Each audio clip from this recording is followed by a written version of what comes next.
Audio Jungle.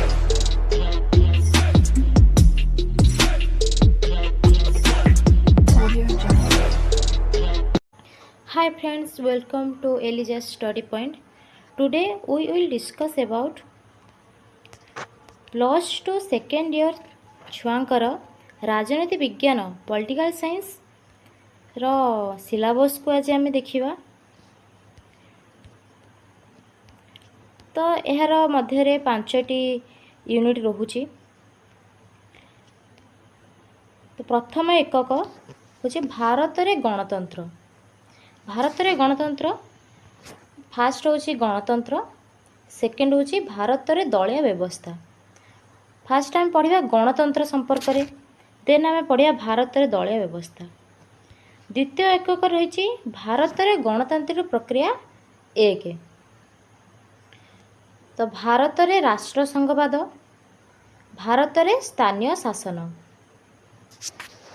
ତୃତୀୟ ଏକକରେ ରହିଛି ଭାରତରେ ଗଣତାନ୍ତ୍ରିକ ପ୍ରକ୍ରିୟା 2, ରାଷ୍ଟ୍ର ନିର୍ମାଣ ପ୍ରତି ଆହ୍ୱାନ, ଭାରତୀୟ ରାଜନୀତିରେ ସମସାମୟିକ ପ୍ରସଙ୍ଗ।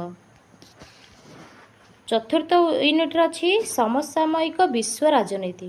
ବିଶ୍ୱ ରାଜନୀତିରେ ଭାରତ ସମ୍ପର୍କରେ ଆମେ ଏହି ଚତୁର୍ଥ ୟୁନିଟ୍ରେ ଆଲୋଚନା କରିବା। ଭାରତୀୟ ବୈଦେଶିକ ନୀତି, ଆନ୍ତର୍ଜାତିକ ସଂଗଠନ। ଭାରତର ବୈଦେଶିକ ନୀତି ସମ୍ପର୍କରେ ଏବଂ ଆନ୍ତର୍ଜାତିକ ସଂଗଠନ କ'ଣ କ'ଣ ସବୁ ଅଛି ଆମେ ୟୁନିଟ୍ 4ରେ ଆଲୋଚନା କରିବା।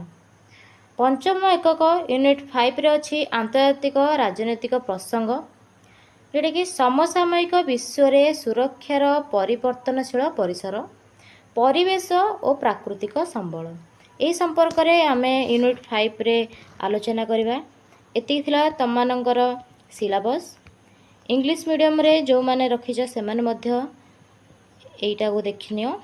Democracy in India, democratic process in India 1, democratic process in India 2, India in world politics, issues in international politics.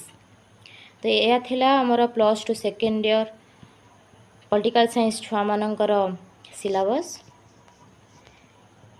ଏହି ୟୁଟ୍ୟୁବ୍ ଚ୍ୟାନେଲରେ ସବୁ ସିଲେକ୍ସନ୍ କ୍ୱେଶ୍ଚିନ୍ ଖୁବ୍ ଶୀଘ୍ର ଆସିଯିବ।